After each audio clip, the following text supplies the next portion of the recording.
All right, I think we're good. So, make sure that I have audio. And all right, good. So, hello everyone. This is Chris Ingerson, and it is, why do I always want to say February? June 23rd, and this is the June 23rd, not Text Quest Devstream. Today we're going to be taking a break from Text Quest just to have some fun, and part of that is going to basically be us just doing a quick one-off game. Um, I wanted to get away from Text Quest occasionally, just to take a little bit of a breather, try something else. I was originally planning on doing Twitch integration with my avatar today, but I was doing a lot of research on it this morning, and there are just a bunch of the steps to actually make that work is going to involve things that I can't really show on the dev stream, because it's going to be me setting up accounts and signing in using secured sign-in information, and I obviously can't show that. So for the time being, for today specifically, we are going to just be working on a quick little one-off game jam prototype thing that is a vertical shooter. Because I started making one of those a long time ago for one of my game classes in college, and now I theorize I could probably make the same game or better in less time. So let's see if I can do what took me a month in the past, if I can do that in 2 hours. I think I can. Although I am going to cheat actually by pulling in, let's see, that. I'm going to pull in my common library. So let's go over to TextQuest real quick. Assets. Okay, so we're going to go ahead and say, I was going to say show and explore, but that's this one. All right. Too many things. Okay, so let's go ahead and we're just going to move these things over to here. Well, not move, copy them. Moving would be a bad idea. Copying is fine. So the idea here is that we want to make a vertical scrolling, pretty basic shoot 'em up. Think something along the lines of like Galaga. Okay, we'll let that import. Hello, Anthony. Welcome back. How you doing tonight? Today. I'm used to saying tonight. It's still the day. All right. Oh, look at that. Of course there are. Uh-oh. That's never a good thing. Reference to things that don't exist. Well, let's find out.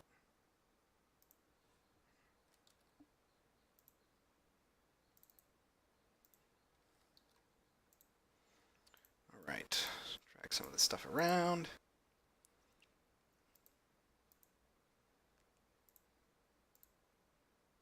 Interesting. I don't know what these references were.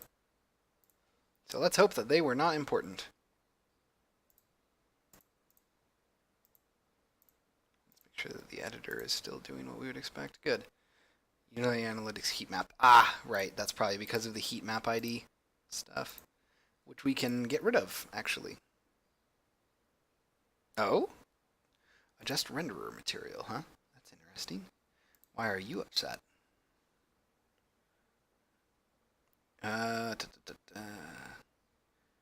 Not marked as virtual. What?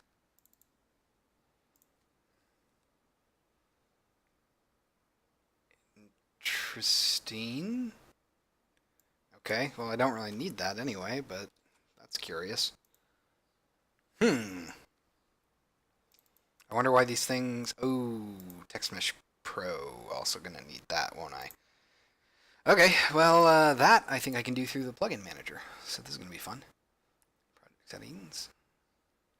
Crap, I gotta remember how to do this. Package manager, there we go. So we are doing this in 2018, which means that there's going to be a little bit of me figuring out where everything is again. Let's see, we're going to want to get TextMesh Pro. Let's go ahead and install that.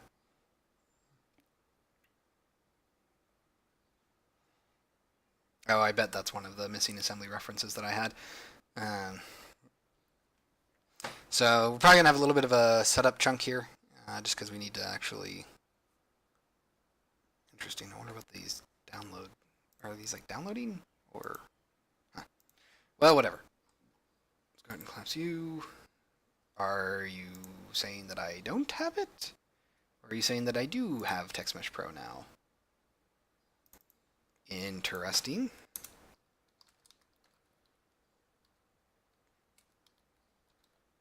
Oh, huh.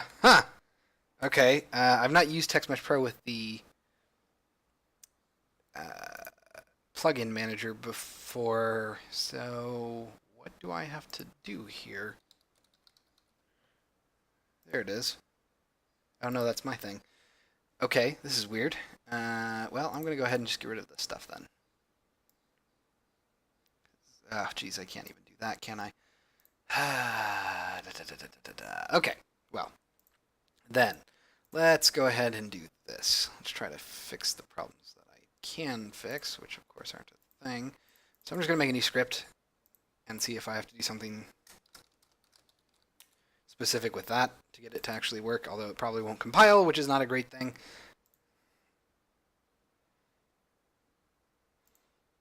Oh, interesting. Why is this called Substance Experiments? I don't think I called it that. Also, it's using... of course, my 2018 doesn't have that set up. Oy, there's no rest for the wicked here. Okay. So we're going to say public text mesh. Really? Okay, so...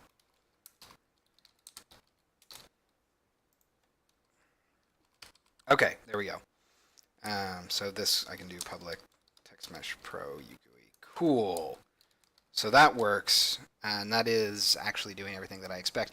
But the problem is, probably, most likely, that these things... Yeah, I'm just going to get rid of the extensions here.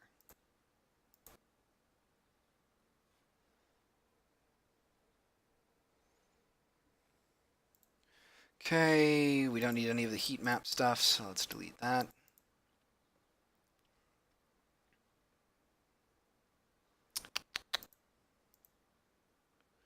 Right, so that's interesting. I wonder why I can't see any of this. Let's go to common again.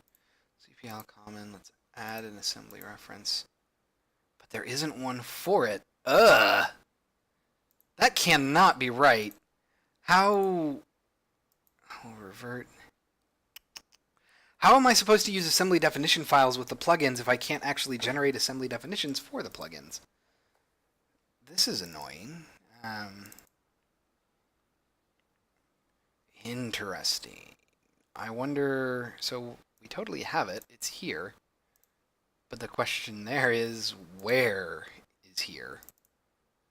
Because it's not in the assets folder, which is not great. Yeah,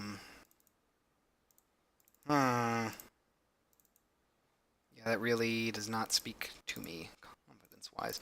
Well, for now, I guess I can just change all of these TextMesh Pro references to regular text labels. That's gross. I really don't want to do that, but okay.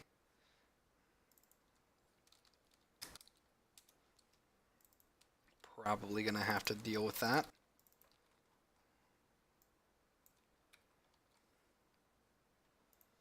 Okay.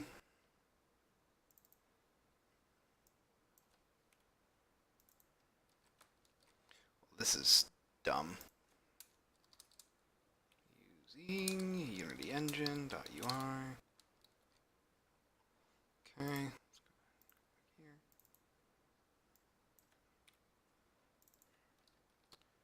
Text. I'm wondering why I can't just reference these things. It's probably because it has to compile before I can actually grab that stuff, which is most unfortunate.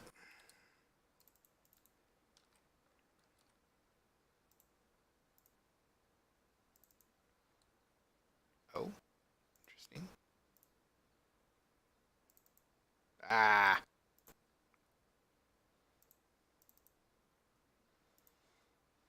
Oh, procedural material. Right. Well.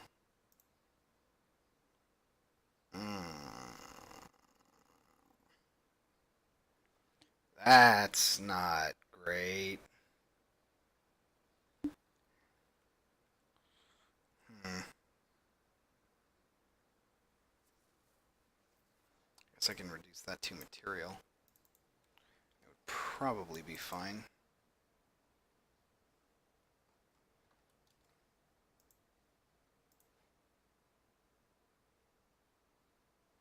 Okay, yeah, we don't need you at all.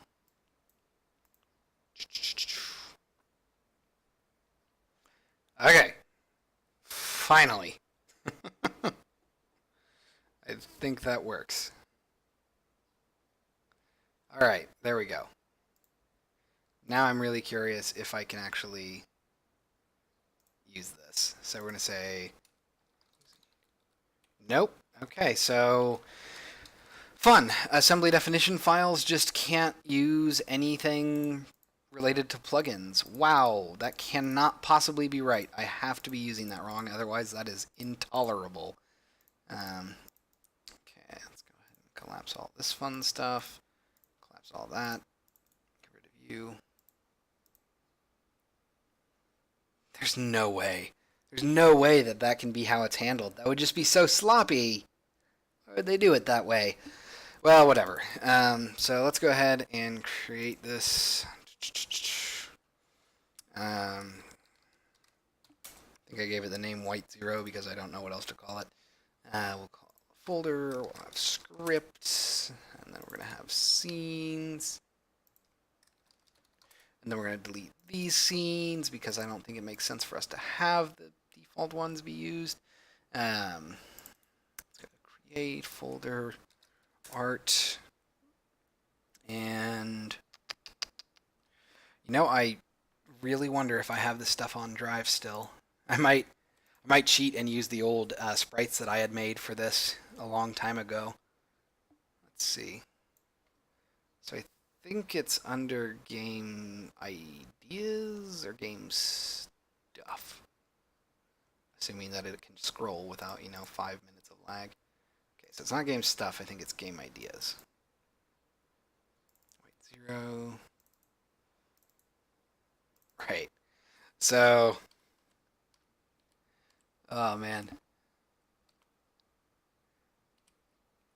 I don't even remember this. I vaguely remember the Vespoid. Vaguely. Oh, yeah, okay, I remember now. Okay, this is going to be fun.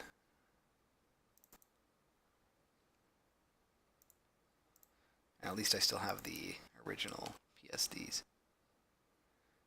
Okay, so this was a game that I put together as basically like a not a prototype, but like a attempt to make a game when I was in college, and I had no idea what I was doing, so it was terrible.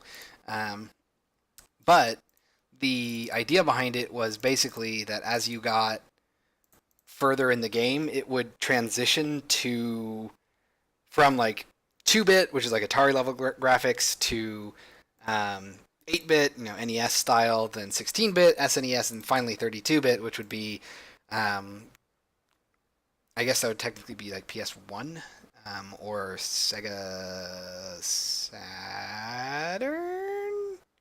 or maybe Sega Genesis, or probably actually the 32X.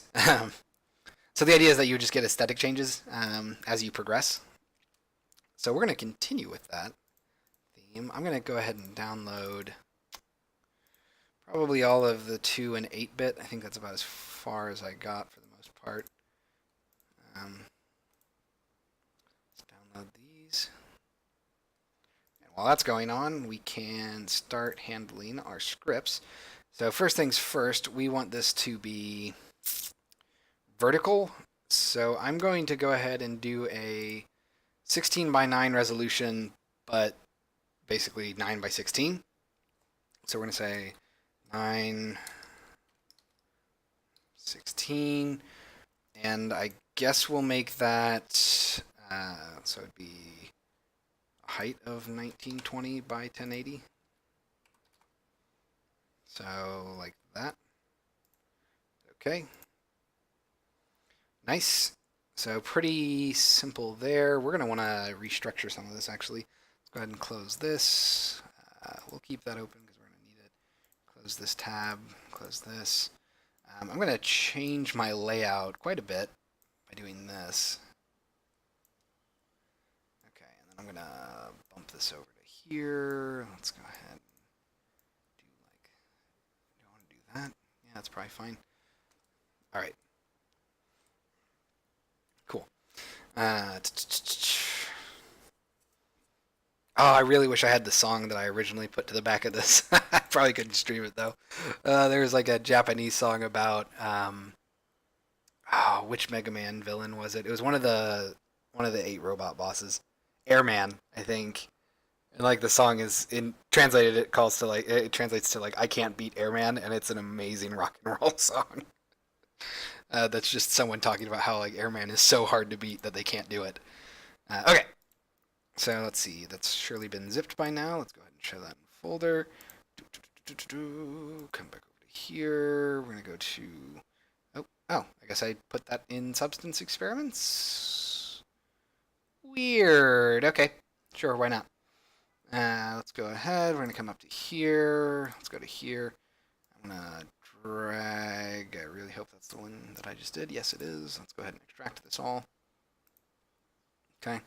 And I'm going to need to open up the PSDs here to actually export them. Oh man, it's opening up the old CS6 version. It's probably best for compatibility reasons. Okay, so let's zoom way in here. So the 2-bit guys are really, really, really basic sprites. Like, they're not really doing much of anything here. So let's go ahead and export this. Go ahead and save that. We're just going to need to open up a bunch of these things. So I guess the easiest thing to do would be basically to just do all of this. Yep. Oh man, this thing was so simple. Okay, so let's go ahead and save this out. Really should look into batch operations for this. Oh, really? That's what the queen looks like? That's 2-bit?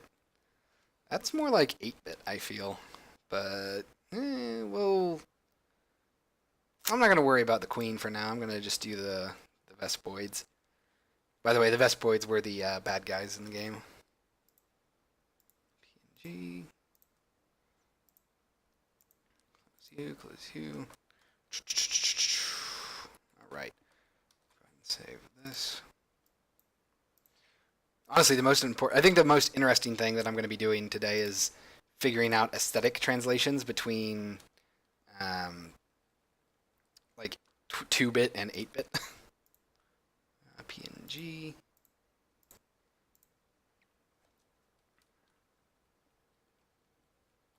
Wait, is that really just...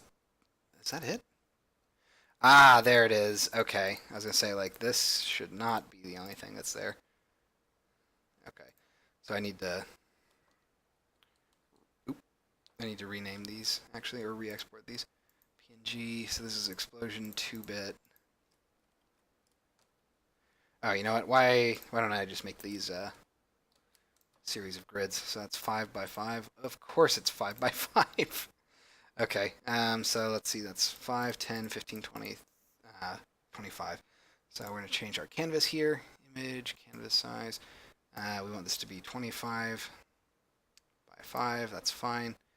Okay, so let's start by moving this guy 10, moving you 5, moving you there, moving you. Ooh, not looking great there. We're gonna need some spacing, I think. So let's resize our canvas again. Image or canvas size. Let's bump that up to. I really don't want to do 8 because that'll make it off-centered, won't it? Gross. Well, we'll make it 7. And let's add 1 pixel of spacing between them all. So that's probably 30 then. Okay. So we're essentially going to want it to do like this. 2, 2,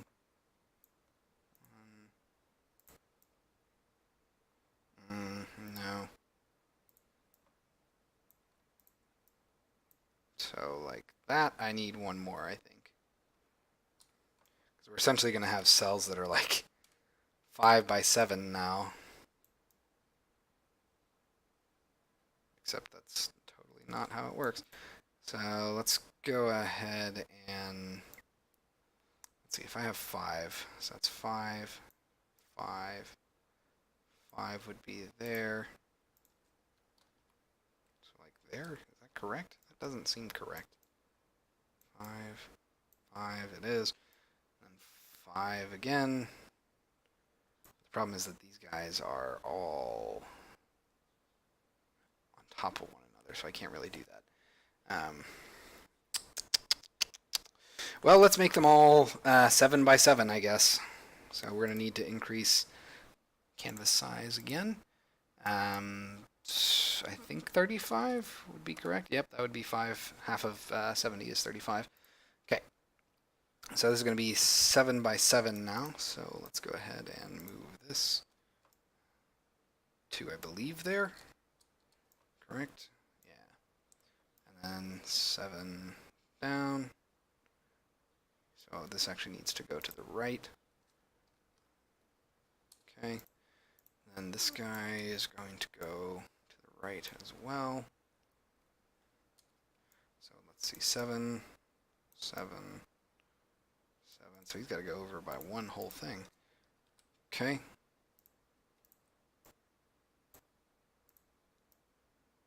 All right, is that correct? So 7, 7, 7, 7, and 7. Nice. Okay.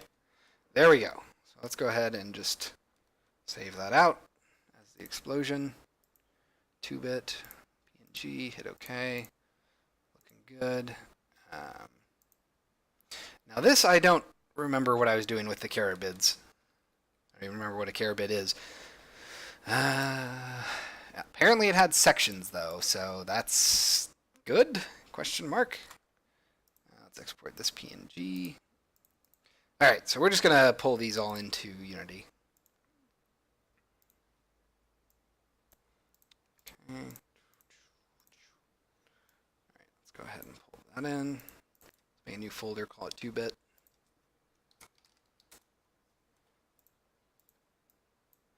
Okay, so we're going to do that.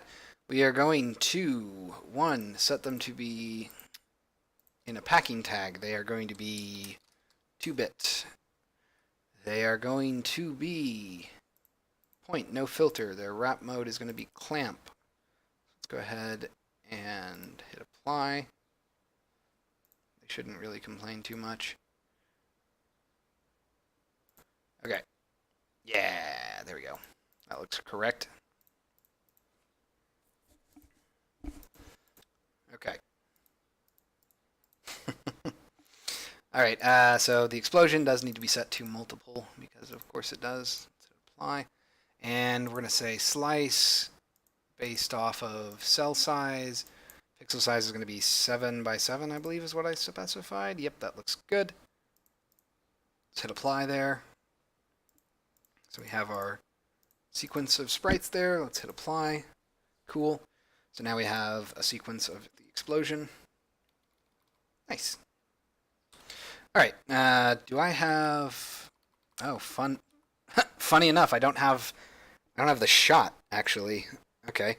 So I need to make a new, like, attack shot, I guess. Yeah, that's funny. I have bombs and laser upgrades, but no actual shots. Interesting. All right. Well, let's go ahead and make some. And I think we're good on the carabid stuff. I don't really care about anything else. So, are you opening Photoshop? I guess not.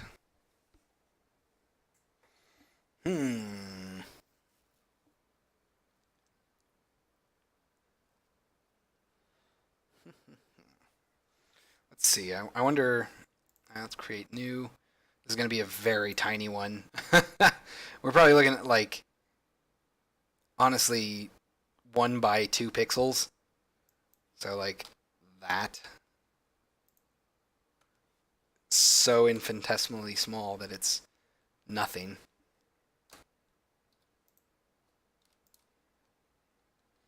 Okay, so let's go ahead and save that out as a PNG file. We're just going to call this, what? Unity substance experiments. It's so funny. Where on earth? Oh, there it is, Saturday Jams. Let's go ahead and dump that out here, I guess. Okay, and we're going to call this, oh, you know what, actually, let's go ahead and go to here. Shot 2-bit, I guess. Okay. Come back up to here. Let's go over to here. Drag that in. Again, make this part of the 2-bit thing with point, clamp, that's all good. All right. So now begins the actual fun part of placing sprites. We are also going to go ahead and real quick just make a single, like a single pixel sized, God, it's so tiny at this point. Let's go ahead and save this as well. This is going to be our like star, not start, star, PNG. Let's go ahead and rename that real quick. Star 2-bit. Because we're going to be in space, so I need to have stars twinkling in the background. Okay, same thing. Make sure that this is point. Make sure this is 2-bit. Let's hit apply there. I would legitimately like to see what the sprite or what the atlas for this looks like. Actually, you know what? It's probably fine for us to do that. Let's create the manual assets. So sprite atlas. We're going to call this 2-bit atlas. And let's go ahead and I'm going to create folder atlases. Just drag that into here. We're going to create a folder. We're going to call it 2-bit. Is that really what I want? Yes. Yep, that's correct. Let's see. Filter mode is going to be point. Padding, I'll have rotation, including build, all that stuff's fine. Let's go ahead and pack preview. Nice. So we're still at less than 64 by 64 even. I'm not sure if it looks right or not. It kind of looks like there are errors in the pixels, but maybe that's just my imagination. Okay. So for now, let's go ahead and we're going to create 2D object, sprite. And this is, let's just do this. Okay, so this is our vehicle. This is going to be the thing that we actually move. But since this is a vertical shooter, we're not actually going to want to move. Well, no, we should be able to move forward and backwards as well as left and right. But it's going to automatically scroll the background. So let's go ahead and get locomotion working to start. First things first, though, we're going to take our main camera. Let's position it at -5. Oh, right, it's orthogonal, so that's not going to do anything. Let's turn this off. We will have a far clip plane of 500 and a near clip plane of 0.3 is probably fine. Let's just do 0.4 or 0.5. The size is what's going to be interesting here. We want to change this to 2. Probably don't want to get much smaller than that because we're going to start getting. Let's change this back to 5, and I'm going to just change all of these pixels per unit to be 50. Will double them, so we'll see this guy grow a little bit. Let's shrink that down to like 10 pixels per unit. That's respectable, yeah. But actually, that might be a little too big, so let's double that. Yeah, that's good. That looks 8-bit or 2-bit. sufficiently. Okay, so let's go ahead. Let's go to save this scene first up. So this is going to be our, what do I want to call this? Yeah, we'll just call it White 0. Yeah, we'll just call it main scene, actually.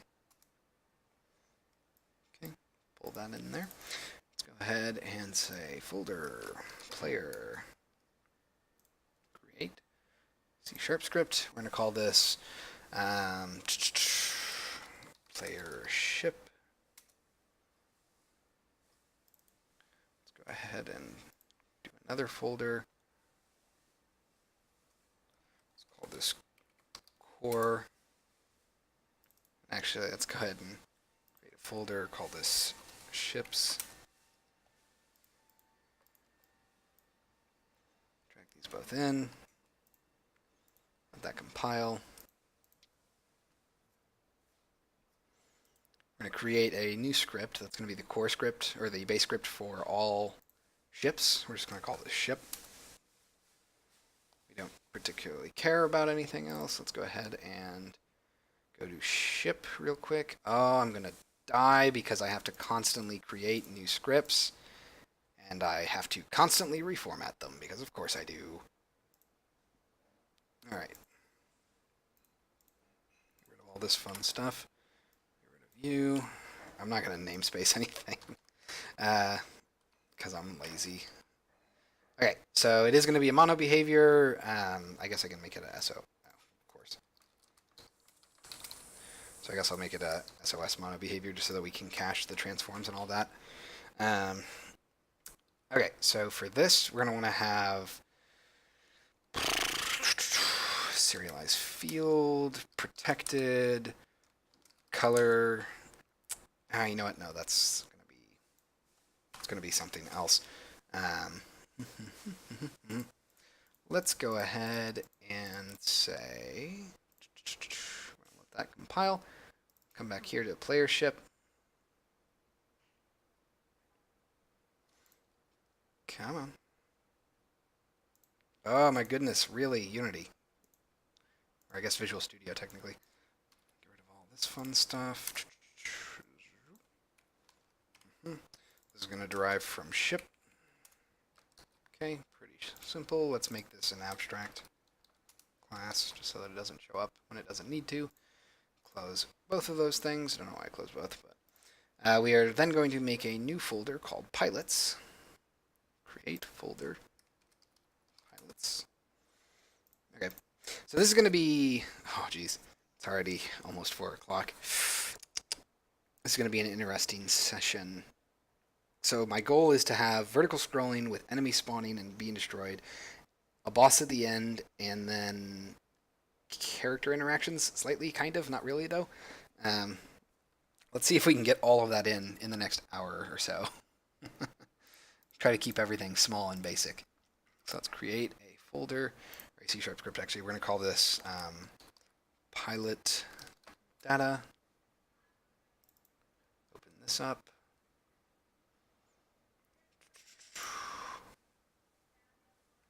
Oof, man, this is really painful. I have no idea why Visual Studio is taking so long to properly execute. Oh, come on, Unity.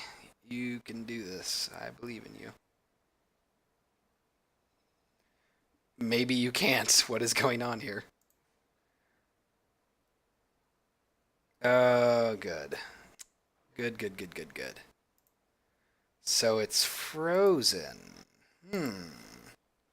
Well, okay, well, while that's going on, let's go ahead and export a couple of other art assets.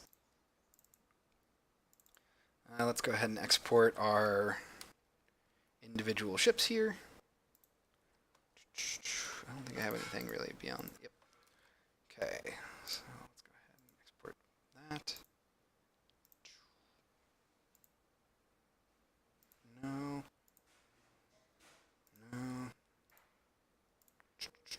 Open this up. So these were different ship designs that I had set up. We're probably not going to end up using them, but you know, it could be nice to have just a select your ship and have different properties.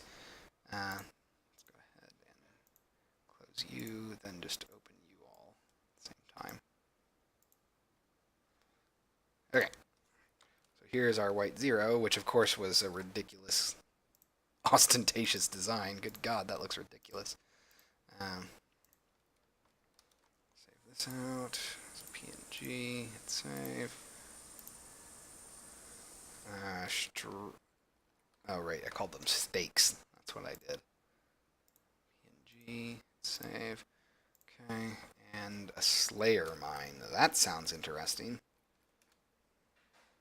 Oh my God. There are... Wow. Really? What even is this? It's like... It slowly grows over time? That seems weird to me. Don't really know why that's a thing. Or maybe it counts down? Huh. Yeah, that's super weird. I don't know why that exists. Okay, are you still frozen? You are still frozen. Goody! So that means we're going to do this. Because Visual Studio has frozen Unity. End it. There we go. Yes, apparently that was what was happening. Visual Studio basically froze. Which is, you know, always fun. There we go. Nice and easy once we got rid of it. Okay, get rid of all this, get rid of you. We're going to make this a system.serializable class. It's not going to be a mono behavior, it's just going to be a regular old data class.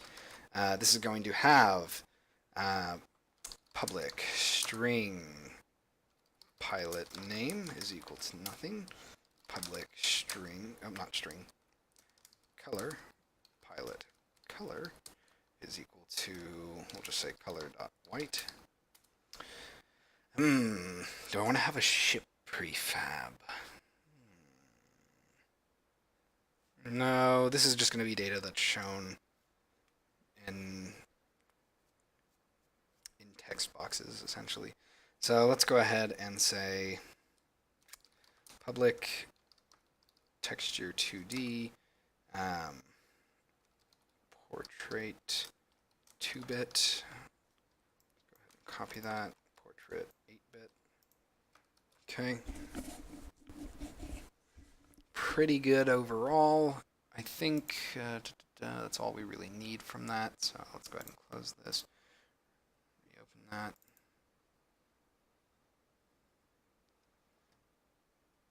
Are we frozen again? No, it just didn't open. Weird. Why must you constantly unload and reload everything, Unity? Okay, so let's create a C# script. We're going to call this pilot data collection. Okay, this is just going to be a scriptable object that contains all the pilot information, assuming that Visual Studio ever opens. All right, get rid of all this fun stuff. Get rid of you. Make you a scriptable object, and then say public pilot data. I guess we'll say that's an array. Pilots is equal to new pilot data of 0. And we're going to need some way of retrieving pilot information, which probably means I need to give them an ID. So create C# script.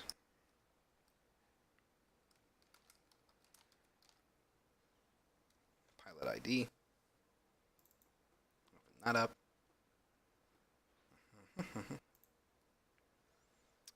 Hey, I swear, the weirdest thing about this is, like, everything should be assembly definition, so I don't really know why it's taking so long.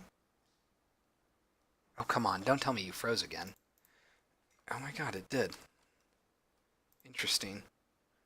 Must be a bug inside of 2018? Like, yeah, it seems that if you create a file while Unity is still compiling, then for some reason your Visual Studio will lock up. That's interesting. Probably should report that as a bug. Come up to here. We're going to make this derived from byte. It is an enum.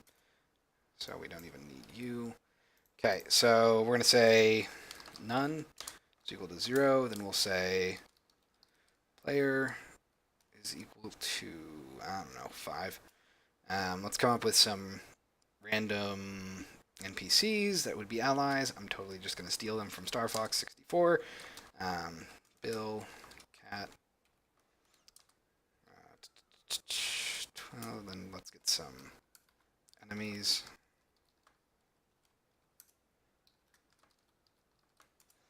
And we'll say generic. We'll just call them mooks. Mook. I'm going to start you off at like 50. Why not?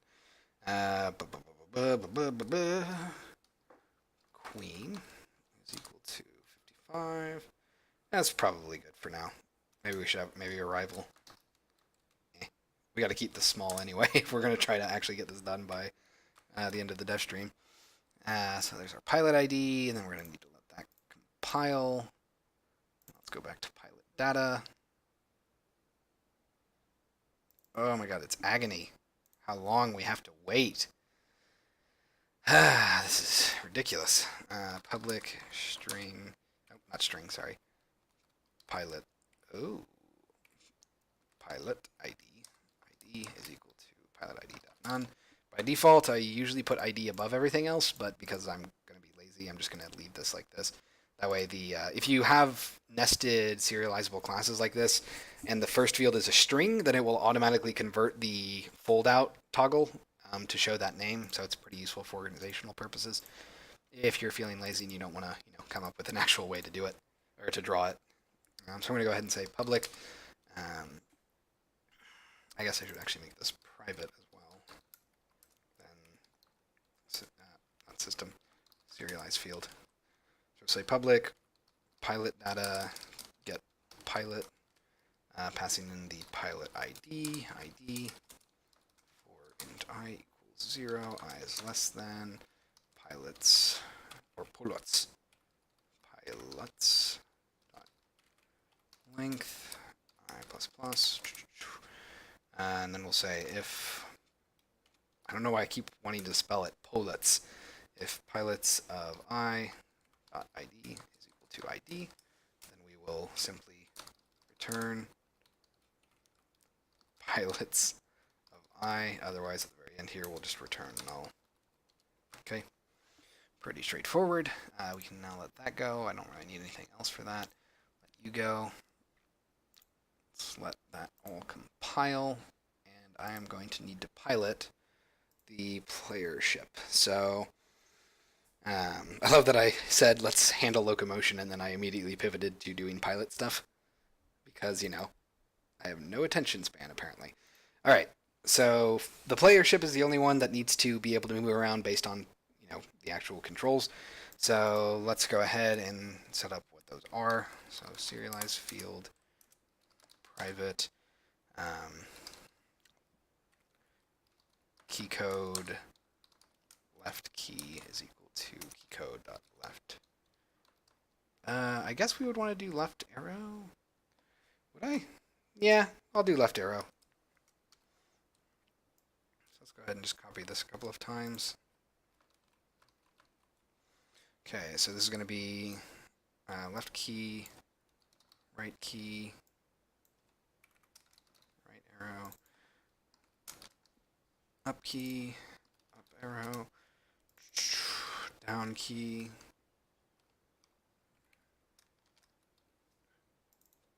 down arrow. Okay. So these will be the keys that we actually press to move. Then we're going to need a shoot key and a bomb key. Or I guess just a special key. That'll probably be fine. So let's go ahead and do 2 more. So we're going to call this the shoot key and the special key. Shoot key will probably be spacebar. That's usually a good one for that. And the special key should be, I don't know, the B key. I'm not sure what the convention is for these sorts of games. Okay, so those are our key codes, and those probably should go at the bottom, honestly. Let's go ahead and put them under a header. The header, by the way, is a nice built-in class to Unity that lets you organize your inspectors a little bit easier. I'm just going to call these key bindings. Probably be the best thing for that. Okay. With that, we are going to want to say set up our actual speed and all that. So let's serialize a field, private. What do I want to do? Float speed is equal to, for now, 1F. I'm not really sure what we want to do with that. Oops.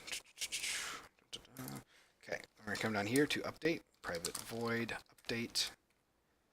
Oh, you know what? Oh god, should I try that? No, I can't do that tonight, or today. I was thinking maybe we could try to use the new burst compile system, but I don't actually know how to use it, so, and since we're trying to get this game jam done in like an hour, I don't think I have the time to try and learn that. That'd be cool, but I can't do it. So we're going to say if input.get key, I guess it would just be get key actually. We'll say left key. We're going to say, what do I want to do here? I guess I'll do this. If input.get key, or get any. Okay, any key, I guess. Come down to here. And we're going to say vector to speed is equal to, actually not speed, we'll say direction is equal to vector 2.0. Okay. And should I debug that actually? Let's go ahead and have that be a private field. Vector 2 move direction is equal to vector 2.0. Okay. So we're not going to worry about that. Instead, we're simply going to say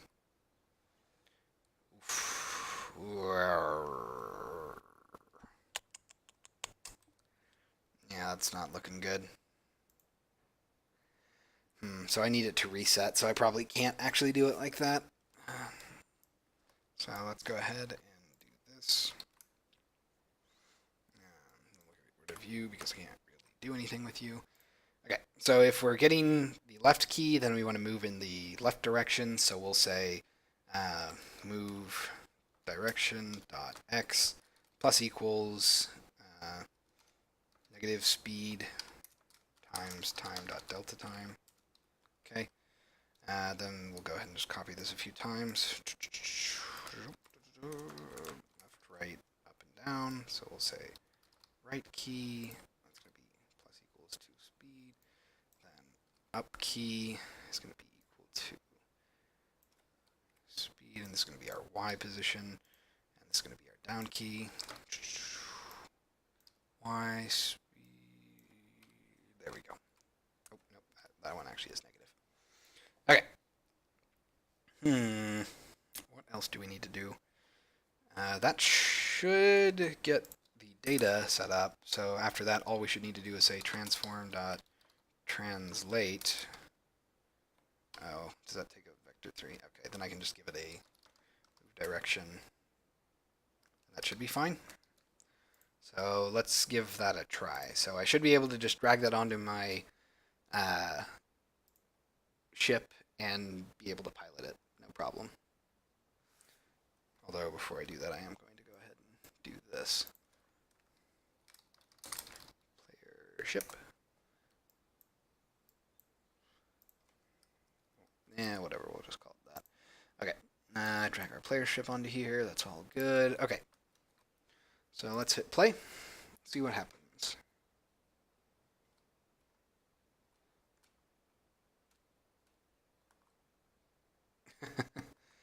So yeah, could probably use with a bit of a speed up, but you know, at least it works. So we're making progress. Let's go ahead and jump that up to, I don't know, 10. Probably that's not even fast enough, honestly. Okay, no, 10 might be too fast. Let's bring that down to 5. I don't know why I stopped playing. I could have just, you know, easily done it inside of Unity. Okay. Yeah, 5 seems a lot more reasonable, I think.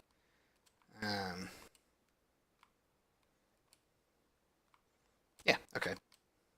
So 5 is good. Let's go ahead and let that go. Next, we need to get our backgrounds working. And our backgrounds are actually going to be pretty easy because we're essentially going to have a pure black background with a skybox. Well, not even a skybox, with stars that will just move independent of you. So the actual player will never really leave this area. It'll just look like we're moving forward. Okay, so for this, let's go ahead and let's create folder environment. Let's go ahead and say script. I guess we'll call this stars manager. Okay. And of course we gotta wait for that to compile. Come up to here. All right. And with that, we are going to want to do a couple of things. So we'll need a prefab, and we'll need to have them. How do I want to handle this? Okay, so let's. Oh, geez, no, that's gonna be weird. Okay, I think I know what I can do here. So let's go ahead and say serialize field private vector 2 speed range is equal to new vector 2. We'll set it somewhere between I guess 5F and 10F for now. It's probably fine. Let's go ahead and make that a right. That's not a thing in Unity. I gotta go ahead and say using sleepyowl.common. Okay. We're going to use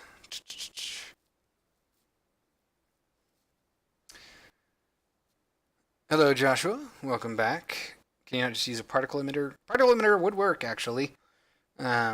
I mostly didn't do that just because to get the transition effect that I'm going to want to have, I don't think I can do that. I'm going to need to kind of more manually control them all and make the emission a box.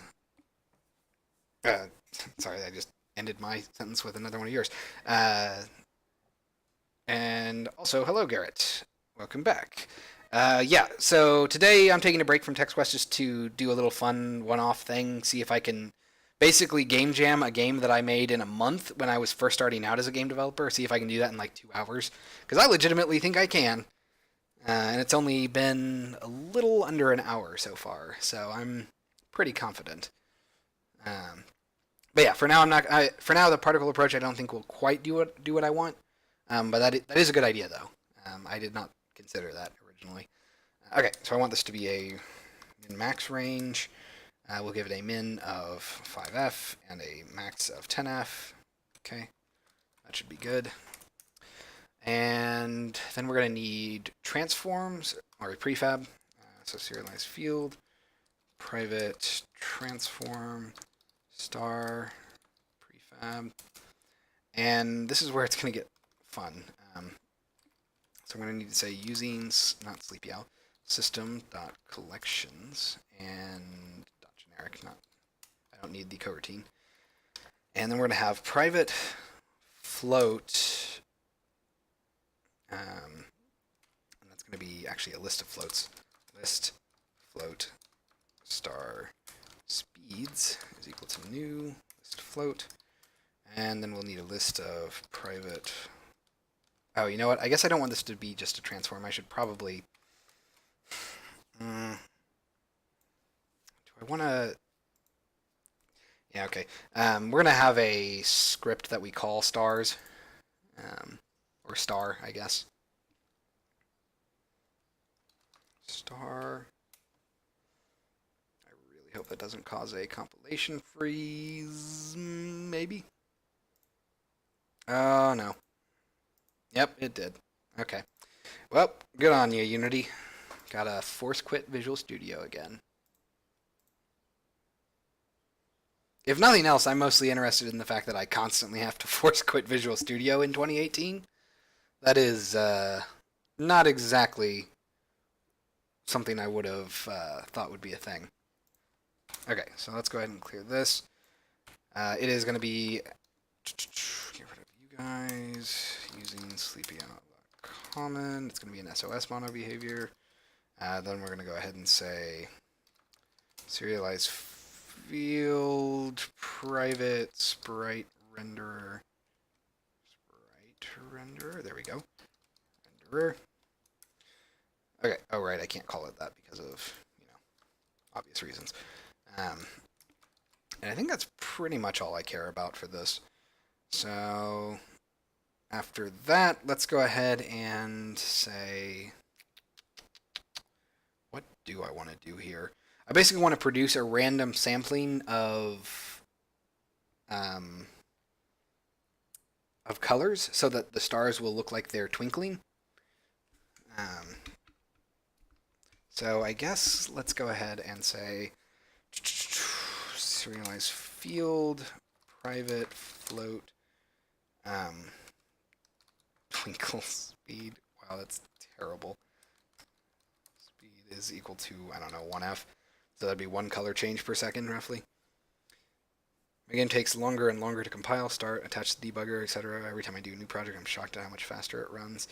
Yeah, well, this is the weird thing, is like this project's running pretty slow, actually. Like, it freezes up Visual Studio every time I create a script, it seems, and it's weird. I don't know why it's doing that. I've never had that happen to me before. Could be a 2018 specific thing. I don't know. All right, so for this, man, I don't even know if we're going to need that to be serialized, honestly. I think we can just get away with this. So let's go ahead and say private. Now here is where it's going to be a little more cumbersome. The colors that it's going to reference. I could do this. Colors is equal to new. Color of 0.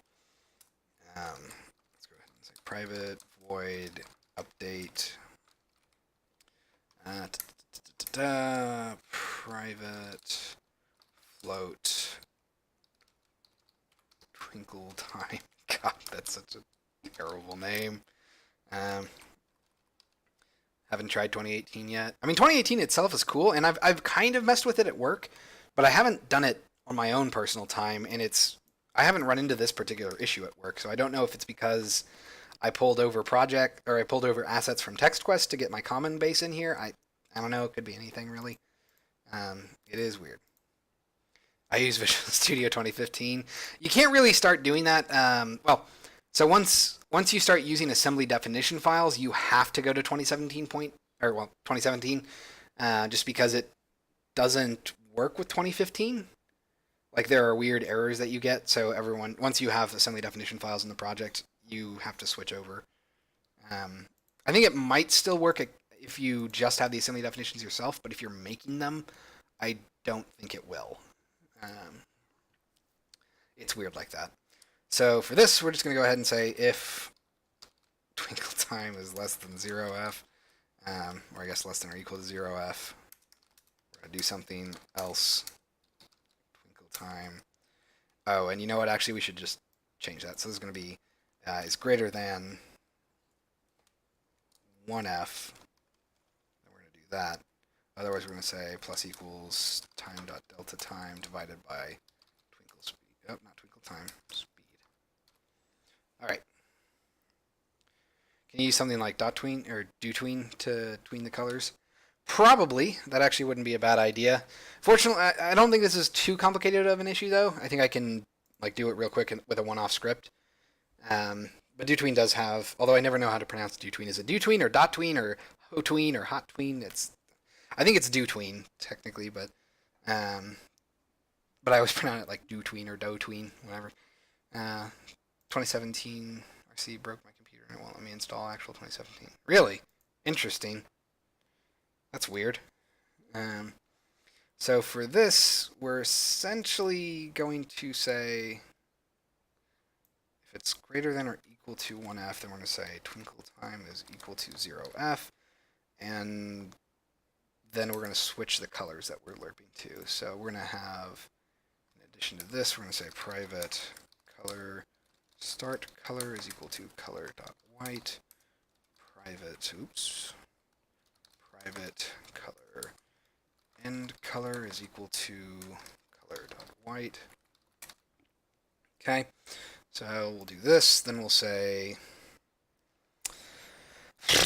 right, and then we need an index, so I'm going to have to say private int twinkle index, because why not? And I guess we'll actually want to set this to be 1f to start. Feels like that would be what I want to do. Okay.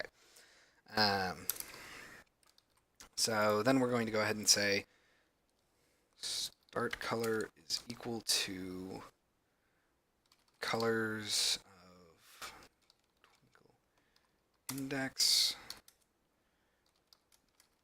and color is equal to colors of twinkle index plus 1 is greater than colors dot length is greater than or equal to that.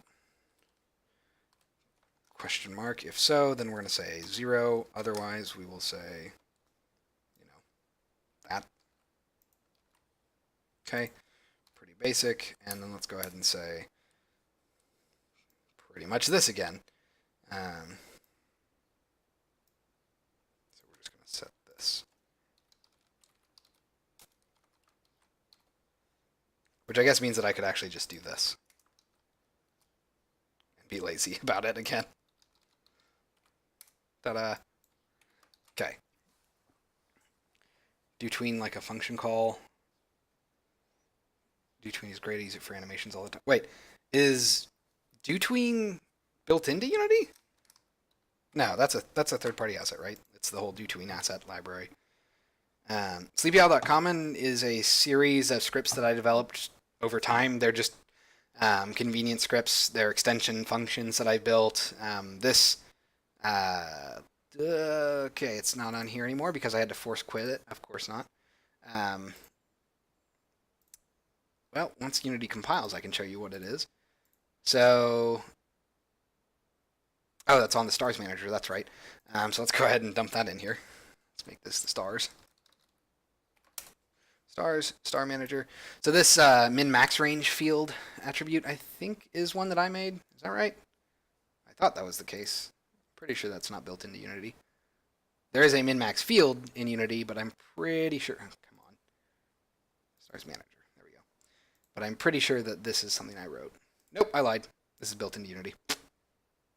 Oh, never mind. Nope, I lied again. It's something that I built. But that's it's stuff like that. Basically, stuff to make my workflow much faster. Yeah, I mean the do-tween guys have been around for a long time. Like they were originally hot-tween, right, or ho-tween or whatever it's called. Of course, all of that work was built on top of the iTween library.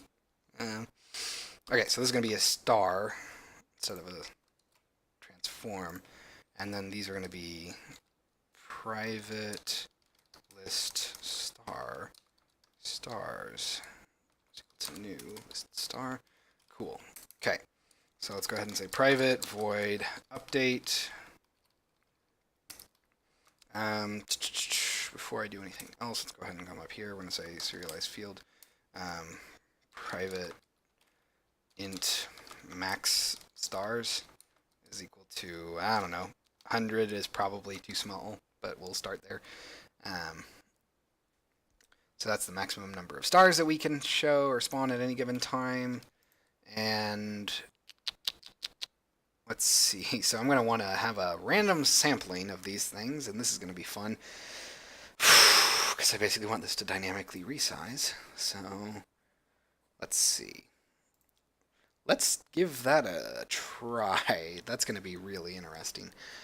So what I'm going to try to do with this is essentially have the stars manager auto detect the bounds of the screen and use that spawn area, use that as the um, bounds to spawn stars inside of. That's going to be interesting to detect that. So there is a range min-max attribute, but that's different from this. To show you what that looks like. So I'll go ahead and duplicate this. We'll say serialize field private float speed is equal to 0f, and we'll give that a range from like 0f to 10f. So if we load that up, it will have its own slider, but it's not a min-max slider. It's just a slider from a min value to a max value. But this range value lets me do stuff like this. So I can say I want my speed to be somewhere between 6.7 and 8.8 versus at their min and max 5 and 10. But this is only one float value, so this speed is 4.19 or 6.53. But the speed range could be any number between these two values. So let's see, we can get rid of you now. Okay. And for update, we're going to say if stars, I keep wanting to say starts. Stars.count is less than max stars. Then we're going to do all the fun stuff. And I suppose I should probably do this on start. Private void start.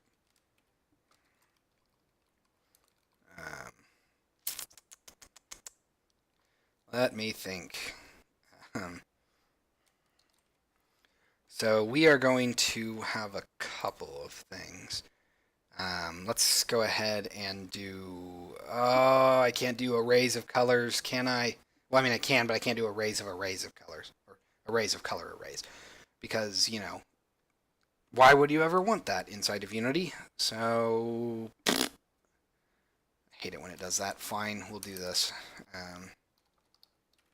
System.serializable public class star colors, and then we'll say public colors is equal to new color 0, and then we'll come down here, serialize field private color. Oh, sorry, it's not that. It's actually star colors is equal to new star colors of 0. All right. So when we spawn a star, private void spawn star. Okay. First things first, we'll go ahead and pass in. We're going to say star colors. Oof. Color, okay, we'll call it col, is equal to colors random dot range from 0 to colors dot length, and that will get us a random series of colors for our stars to twinkle in the background too. And then we'll need to calculate a star speed, which is going to be float speed is equal to, let's see, mathf, or not mathf, random dot range from speed range dot x to speed range dot y. Okay, so that'll get us a random speed for the stars to scroll by.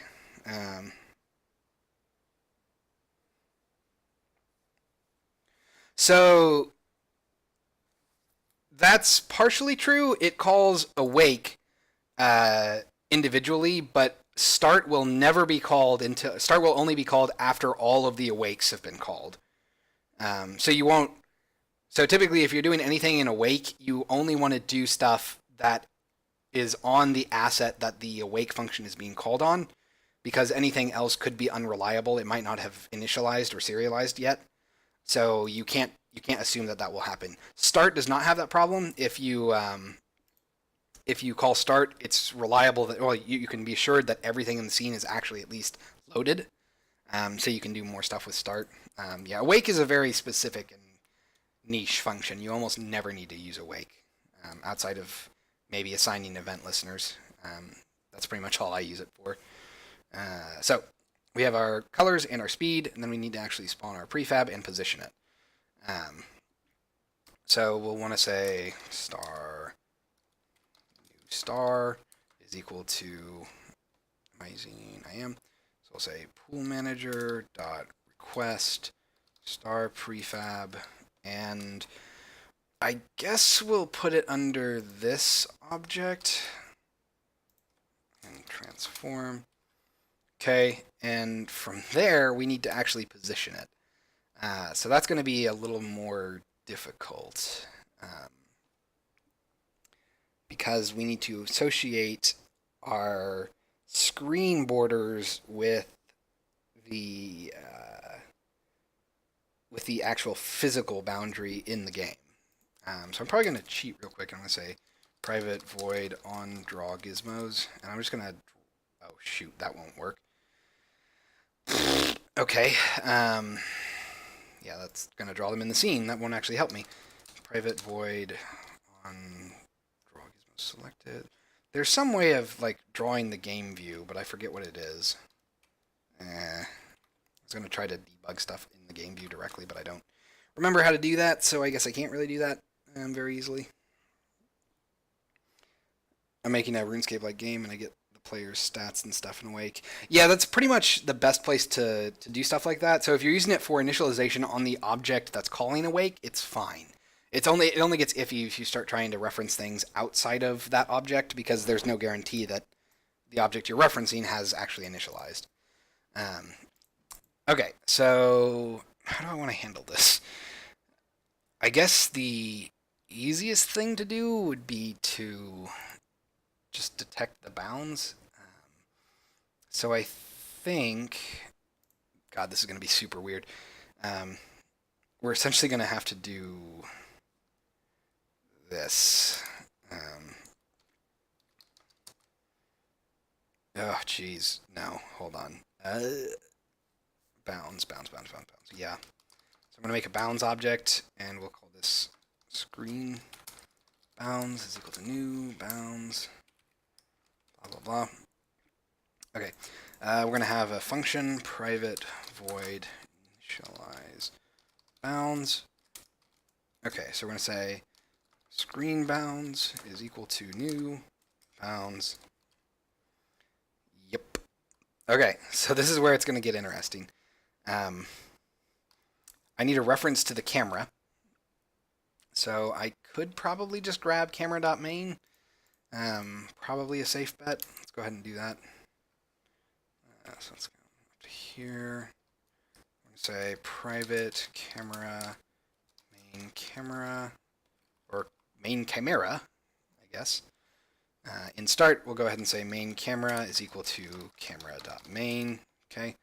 And then down here, we're going to say main camera dot, I think it's viewport to world point is what I want. Yes. Okay, so this is going to be interesting. We essentially want to get the bottom left corner and the top right corner, I believe, and that will get us our bounds. You can take the assembly.dll from a Unity game, use ILSpy on it to change the code and recompile it. Oh, I didn't know that you could recompile it with ILSpy. I've decompiled stuff to look at it before, but I've not recompiled it. Ugh. Well, that's dangerous. So there's going to be new vector 3. We're going to be at the bottom left, so 0f, 0f, 0f. And that should give us our world space position of that. So we'll say vector 3 BL is that. Let's go ahead and grab this, paste this in. This will be top right, so TR, and we'll do not 10, but 1F and 1F. Okay. So from there, we'll be able to say a center point would be between those two. So it'd be vector 3.lerp between BL and TR based on 0.5F. Okay, so that's our center point, and then our size is going to be, let's see, vector 3. So that would be a new vector 3, and that would be BL.x. No, it would be TR.x minus BL.x, I think. And then same thing, TR.y minus BL.y, and that's all we really care about because we don't have a need for the z bounds. Okay, I'm pretty sure that that's what I want. Let's see, but you do have to fix some stuff, like how it's called .ctor instead of constructor. Oh, okay. Yeah, that would probably be because of C++ serialization for a lot of that stuff. There's a lot of weird C++ syntax when you dig into compiled DLLs, because a lot of them are C++ libraries. Okay, so that should get us our new bounds, and then from there we can just start spawning things. So let's try that. The new star's position will need to be somewhere randomly in those bounds. So we'll want to say do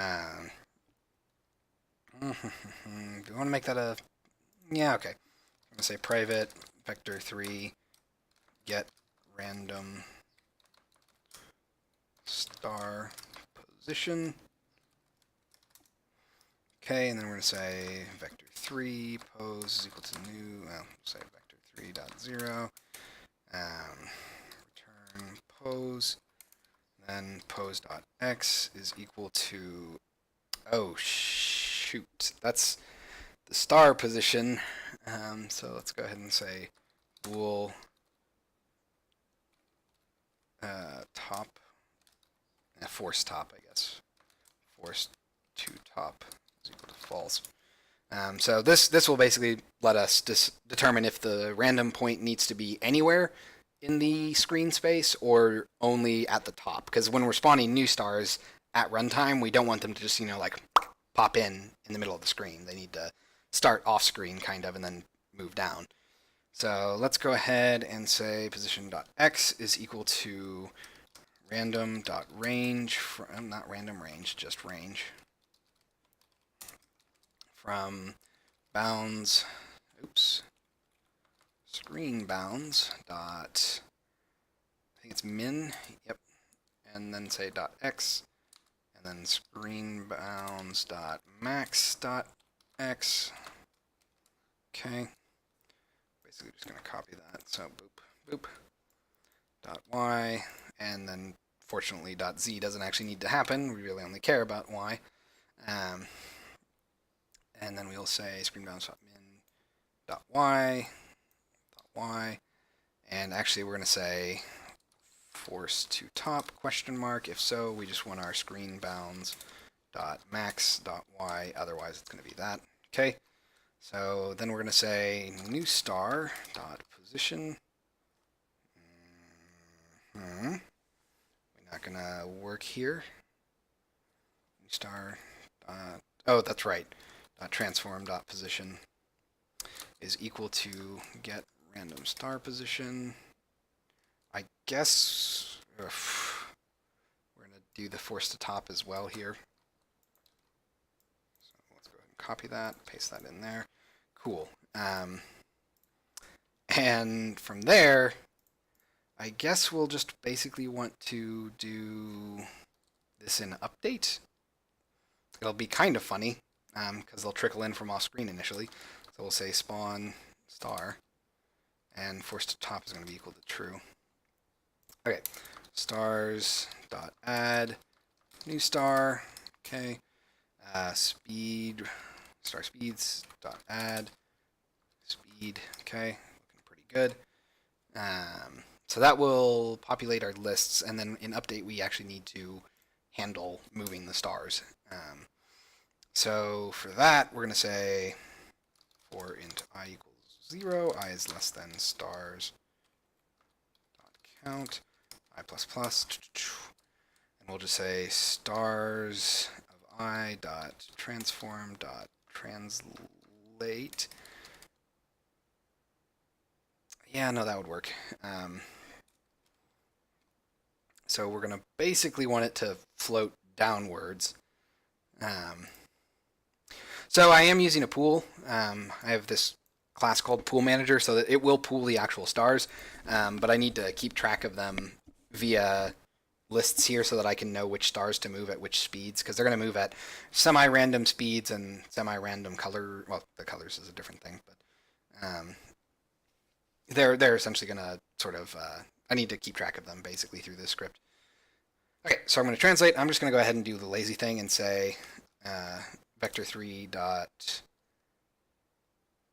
back or down. I actually don't remember. I guess it would be down times star speeds of I times is speed times dot delta time. Nope, time dot delta time. Okay, so basically that. And let's go ahead and come down here. Not paying attention. How dare you, sir? How dare you not give me all of the attention? That's all right. Okay, so for this, we have our twinkling going on, so I need to go ahead and add a public void init. Oh my god, lies. I don't know why I couldn't type that. Okay, and this is going to take a star. Oh, right. Star manager. Star colors. This is why I hate doing nested serialized classes like that. Okay, so essentially all we're going to do here is say colors is equal to color.colors, and that's pretty much all we care about. I suppose I could pass in speed. Float speed is equal to, I don't know, 1f. And let's go ahead and say that's probably good. So let's go ahead and just say if colors. You know what? That's fine. We shouldn't be able to get to update without having that stuff initialized. And then we'll also go ahead and say twinkle index is equal to 0. That's good. And cool. Cool. So let's let that compile, and I'm like 40% sure that that will actually work. I'm telegraphing wines of Samarak in the wilderness. I have to admit, I never really got into RuneScape as a kid. I had friends that played it, but it was just never really my bag. Alright, so we're going to have our colors here. Let's go ahead and just make like one to start. Add colors. We'll make 3 different colors. Oh yeah, I forgot Unity 2018 has the new color selection wheel. So this will be, for the most part, white. Move that down and make it 3. Might fade to like a gray. Or maybe, I should make that like more of a blue kind of. Let's go ahead and go down here for like something like that maybe. Okay, so let's go ahead and duplicate that. Let's change this to a more red shift. And then a purple one. Something more along the lines of that. All right. So let's go ahead. Let's make our star prefab. Grab you. I'm just going to call this star. Make this our star. There's our sprite renderer. Okay, pretty basic. Let's go ahead and make a new folder. Call it prefabs. All right. Delete this. Work with you, and let's see what happens here. I'm gonna change the camera to have it be black in the background. I'm like 40% sure. Perfect. Interesting.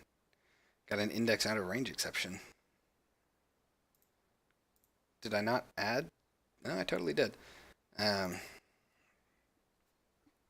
bounds were clearly not correct though, so that's not great. I don't actually remember if this. Can I debug you? Okay, so you do show me that. Let's go ahead and hit pause, then play. All right, so there's all the stars spawning. How are we getting an index out of range exception? So why did you need to recompile? Twinkle index is already borked? Oh, you know why? It's because I didn't actually call initialize on them. Of course. That would be a problem. So we need to come over to here, and then I need to say new star dot initialize col and speed. Well, no, that's something else. For now, we'll just let that go ahead. And I guess I'm gonna reduce the speed of the stars. So let's go ahead and set our speed range to be like between 5 and 6. Actually, you know what? I probably should tank that even further. Now that I think about it, let's make this like between 1 and 10. It's probably for the best. There we go. Let's make this like 2 and 6.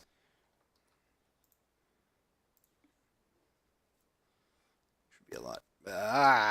Really? So I'm guessing that you are just not interesting. Our bounds are it's because again I forgot to call something. So I need to say on start initialize bounds.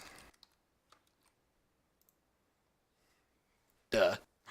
I'm doing game jam style programming, which always throws me off because I almost never do that.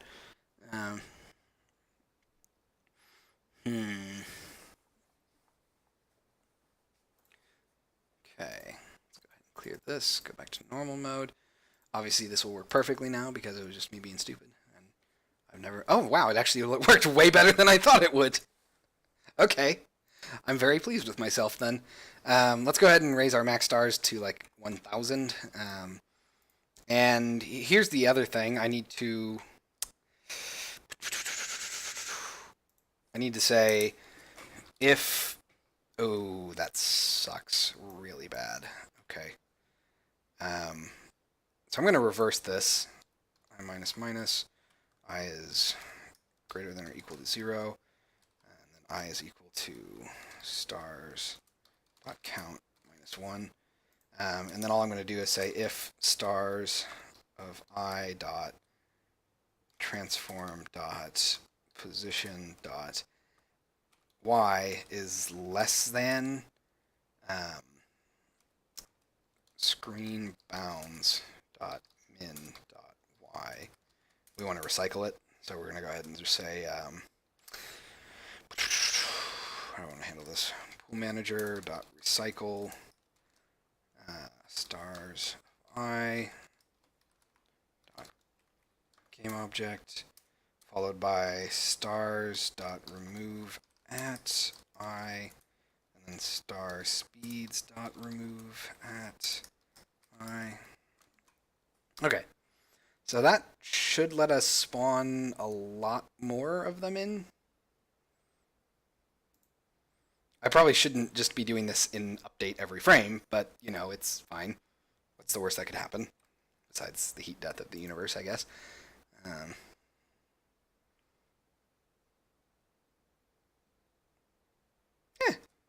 Not too bad.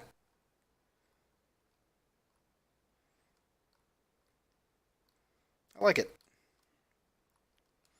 It's not quite giving me the color range that I was hoping for. Like, I don't see them really moving that much. Are their colors empty or something? No, they totally got colors. It's just... Which one are you? Okay, let's find a star near the top here. and I'm going to see what colors it tries to go through. Like step by step, I want to see if it's... Am I... Oh my goodness, am I stupid and I was just literally lerping it? Yeah. Well, that would be why. Okay, so I need to say sprite.color is equal to color.lerp from start color to end color based on twinkle time. Cool.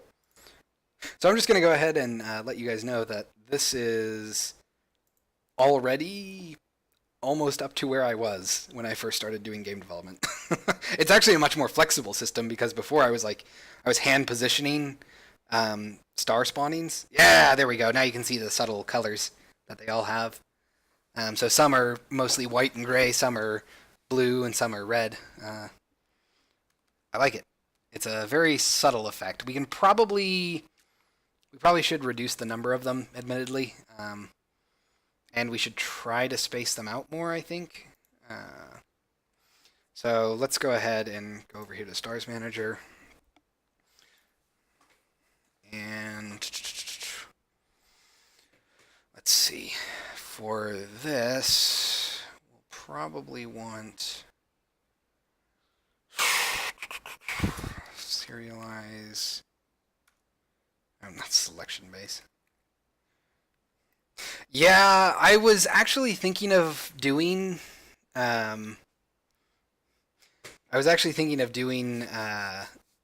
Like the burst compile and the ECS stuff for the stars. Since I was trying to do a whole game in like 2 hours, I knew I did not have the time. So I'm not even sure we're going to be able to actually get to the end of it, which would be sad, but it could be a fun 2-week project. So let's go ahead and serialize this field. Also, hello Dusted, welcome back. How are you doing today? And so it's speed range. What was the other thing? Oh yeah, cooldown. So private float spawn cooldown is equal to 0f, and we'll just go ahead and tooltip this. Min time between spawns. Okay. Oh shoot, that won't really help us out at all, will it? Because it would mean that we would never have overlap with the stars.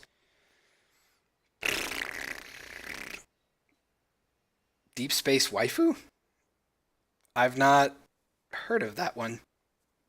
Is that an actual thing? I mean, obviously it's ripping off Galaga, but... Let's see here.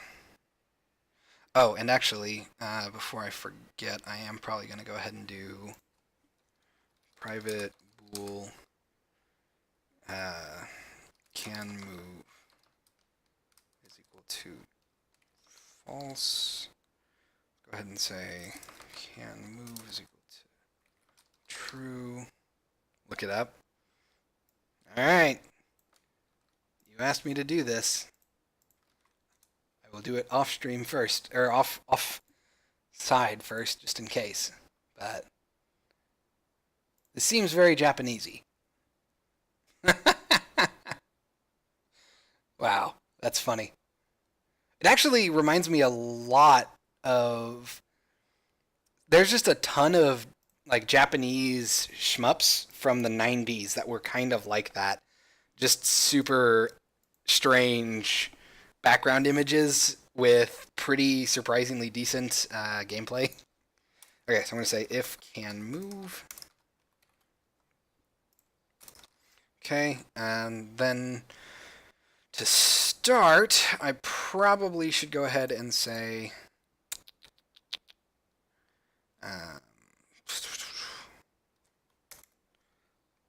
oh god, this is going to be terrible, isn't it? While stars.count is less than max stars. We're just gonna do this. That's probably fine. Okay, so this should now Only spawn the stars. Oof. Yeah, that's fine. 100 cast level 99 magic. Doing well on the grind then for RuneScape. Let's let that compile. We should be able to now have our stars spawn in and move around, and we should be able to manually tell them to stop. So just as a quick test, I guess I'll do this.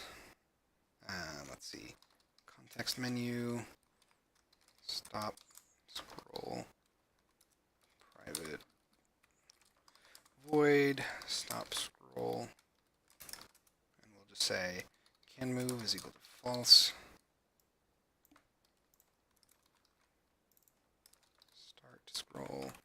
Start scroll, can move is equal to true. I mostly added that so that I can enable or disable the stars moving should I ever desire to like have a standstill moment. Woof, that was a burst.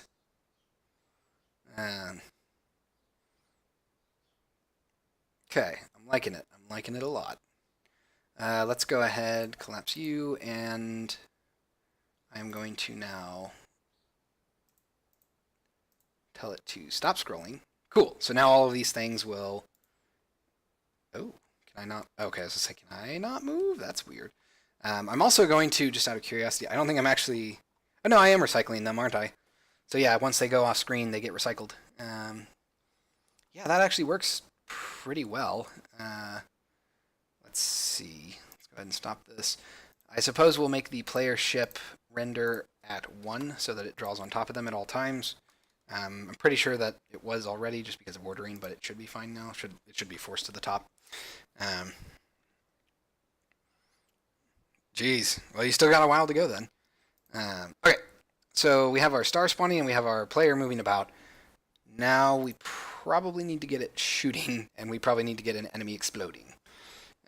So let's go ahead and, before I do anything else, I need to make sure that I can find the player to the bounds of the play area.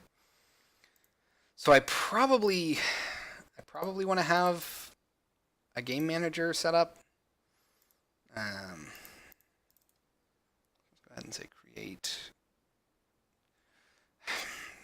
I don't know if I... Because the problem is I need to retrieve this bounds information. Like, it's not... This bound stuff is not explicitly tied to just the stars. I would also need it for the player ship and for a bunch of other things. So I don't really want to constantly have to get that information. I'd rather have that be in a centralized place. So let's go ahead and say create folder manager. We'll create C# script. We'll call this White0 manager. Or how about just WZ? WZ game manager. Let's open this up. Oh shoot, did I just fool? Okay, good. Phew. I was gonna say like, no, did I just lock myself out again? Could be interesting if when you kill an enemy, it exploded into multiple other shots that could kill other enemies. That would probably be a cool thing to do for very specific enemies, not for all enemies, unless you had maybe a specific weapon of some kind. So this is our game manager. We're going to go ahead and get rid of you. Let's say using sleepyowl.common. We'll make this derive from game manager. Okay, and that's pretty much all I needed from there. From that, I wonder if I should make a singleton below that.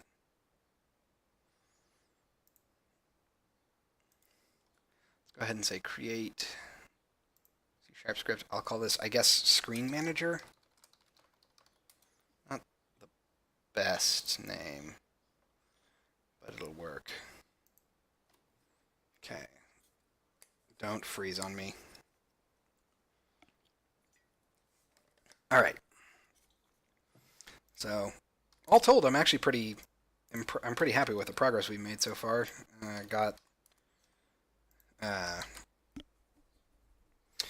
We have stars spawning in arbitrarily, but only within the bounds of the screen, which means that we can actually have arbitrarily sized screens. And we're about to do the same thing with our player character, so it'll only move within the bounds of the screen. So we're going to say using sleepyowl.common. This is going to be a mono behavior deriving from I single. Ooh. Oh wait, no, that's right. I don't have that for that. It's workflow. Never mind. So this is going to be basically doing everything that Star Manager was doing for the screen bounds and all that. Let's go ahead and grab this, paste that in. Get rid of you. Let's see, get random position. Yeah, I know. Initialize bounds. We're going to need this. So let's copy that, put that over to where did you go? Why did you go all the way over there? We're not done yet. We need to store the main camera. Okay. And from there, I think we can pretty easily grab that stuff. Main camera really doesn't need to do anything. Let's go ahead and say, you know what, if initialize bounds, we're just going to do this. If main camera is equal to null. Okay. Hello, Scorpio. Welcome back. Today we are working on a game jam prototype type thing that is a vertical scrolling shoot 'em up. It's based off of an old game that I made when I was first starting out as a game developer, and I just wanted to see how far I could get in 2 hours compared to the month or two that I had to develop the game originally. And actually, this is a recreation of the first game I ever made in Unity, and it was incredibly basic when I made it in Unity, but it's already shaping up to be about. It's already halfway there in 2 hours. So it's fun trying to recreate stuff that you've done in the past, but are now much better at. So let's go ahead and we're going to move this, go over to here. We'll just say private void start. Paste that in, call initialize bounds. Then we don't have to worry about this. Okay. And here, we don't need to call initialize bounds here either. So now what we need to do is we are going to create a new, I'm going to say private bounds. Oh geez, do I want to do that? No, probably not. So hold on. I'm going to come over to here, and I'm going to go ahead and say public bounds, screen bounds, get return screen bounds. Interesting. Don't know why my avatar just popped up in the middle of everything. Let's see. First time I tried to use Unity, I tried to make a house from cubes. That would work. First Unity tutorial was their 2D top scrolling space shooter, basically the same. I never actually even. I don't think that was a thing when I was starting out. Maybe it was. I think I just brute forced it. I remember this. So this was so long ago that I coded the original prototype in Unitron, which was Unity's text editor, and it was terrible. It had no autocomplete or anything. It was just god awful. But I remember using it, and it was an interesting experience. Okay, so we're gonna come back to Star Manager. So we're just gonna go ahead and do this. Private bounds, screen bounds. Get return game manager dot get screen manager dot bounds. There we go. So we're going to go ahead and paste this in. Cool, and right there. So pretty nice. Let's go ahead and we're going to need to attach that to our to a game manager. So we're going to say WZ game manager.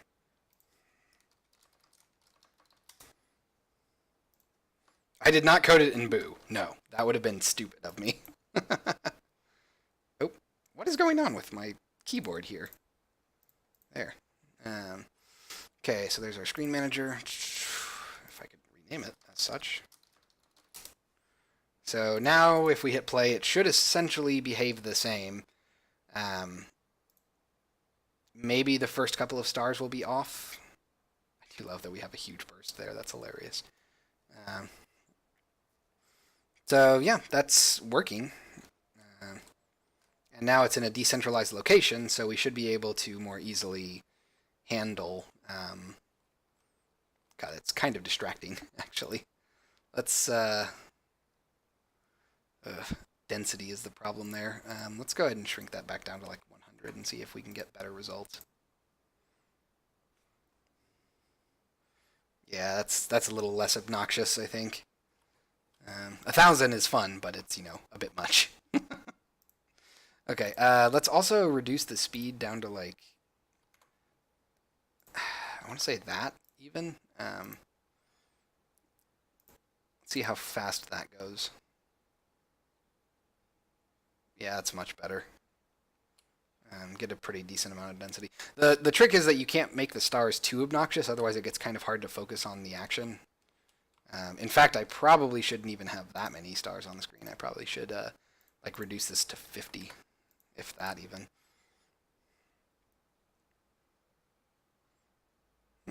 All right, I think that's fine. So from there, we need to limit our players' movements to the screen, because currently I can just fly off anywhere I want. Okay, so we're going to go to player ship, and when we move, we are going to essentially have to check our bounds. So let's go ahead and create a function, private void check bounds. Okay, so do I want to store this information? Now you need some nice space music. Uh-oh. What's this gonna be?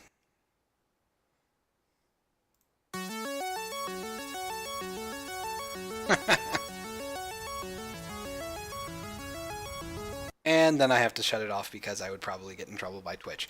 No, if we're gonna do space music, we're gonna do this. Hold on.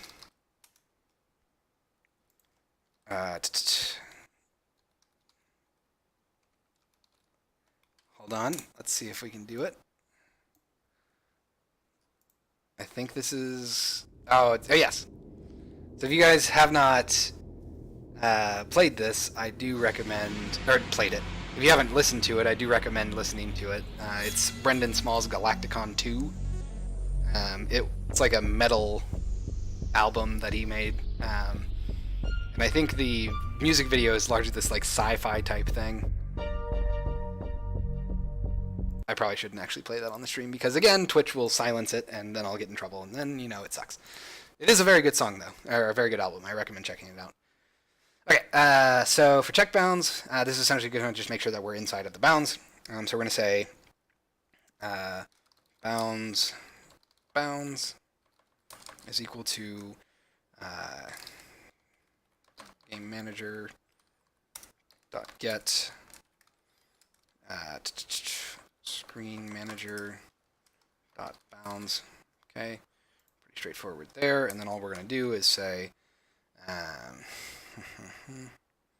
you don't get in trouble with Twitch for playing copyrighted stuff. So it's not that I get in trouble, it's that I can't, like, it silences the video, which is annoying. Because then you have to, like, appeal it, and, yeah, it's a whole thing. That's actually one of the reasons that I don't play music on my normal dev streams, because it just gets, it'll, like, they'll say, this has copyrighted information, and they'll just mute the video. Yep. He's doing his own band stuff now because he's he was a musician before he did Metalocalypse, and he's still a musician. But it's apparently like the unofficial finale of Metalocalypse because I guess they're never going to actually finish that show now, which is sad.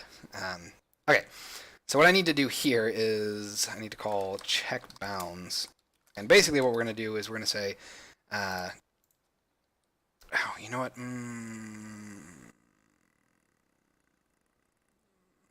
It's probably fine. We're going to get a bit of a jitter, I feel. Essentially what I'm going to do is I'm going to check if I'm outside of the bounds, and if I am, I'm just going to slam back to the closest point on the bounds. So we're going to say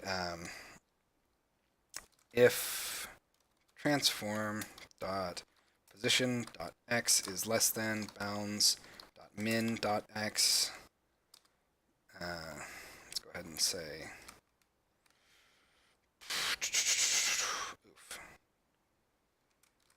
vector 3 new pose is equal to transform.position, and then we're going to say bool reposition is equal to false. This is going to be a whole thing. Reposition is equal to true, and then we're going to say new pose.x is equal to bounds.min.x. We're going to do pretty much the same thing for if it's greater than bounds.max.x. Else. And then we're going to do pretty much the exact same, but for the y-axis. So y,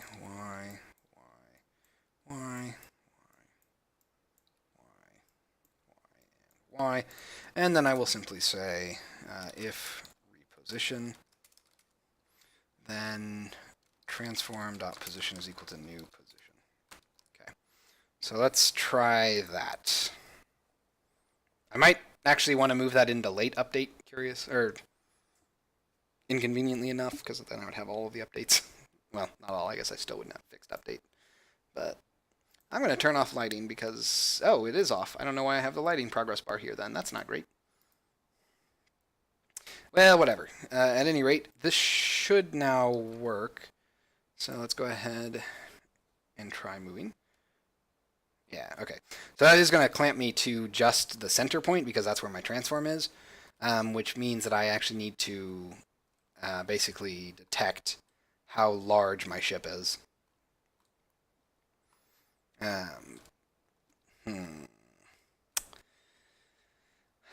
Let's see. Unfortunately, it's been about 2 hours, and I actually have a guest that I'm expecting, so I'm probably going to have to sign off soon. Okay. Also, it looks like my guy froze in place for some reason. That's interesting. Doesn't look like my avatar is updating live for you guys, which is kind of funny. So we have movement, and we have movement locked to the actual bounds of the screen, as well as star spawning. So that's not too bad for 2 hours of work. Probably I should have gotten a little bit more done, but I was being hamstrung by Visual Studio freezing multiple times for some reason. So that's probably not too bad of a place to stop for the night, or the day. I don't know. What is 5 p.m.? That's evening, I guess. I think next week we're going to actually try to get enemies spawning in and making things, shootable and all that. So it was a little bit basic today, but I bet you've been waiting a while to dust that one off. Ha! Okay, yeah, that's probably the high point of the stream. So I think I'm gonna let you guys go on that amazing pun work. So decent work done. In relation to the original application that I made for this, it's about halfway done already in about 2 hours. So 2 months of work has been condensed down into about 2 hours worth of work, roughly. Probably closer to, I guess, 5 in total once we're done. But yeah, so that'll be kind of funny to have a whole game, well, not a whole game, but like the first game I ever made in Unity, that took me several weeks to make, have that done in like 5 hours. So it was a nice little break. I like doing these one-off dev streams that aren't specifically text quests. It just, it's a nice way to relax. I apologize that we didn't do the Twitch integration stuff. I was doing research on that this morning, and it, like I said when I was starting the stream, I just can't really do a lot of that on stream because it involves a lot of logins and a lot of information that can't be shared publicly. Otherwise, risk of people hacking and all that.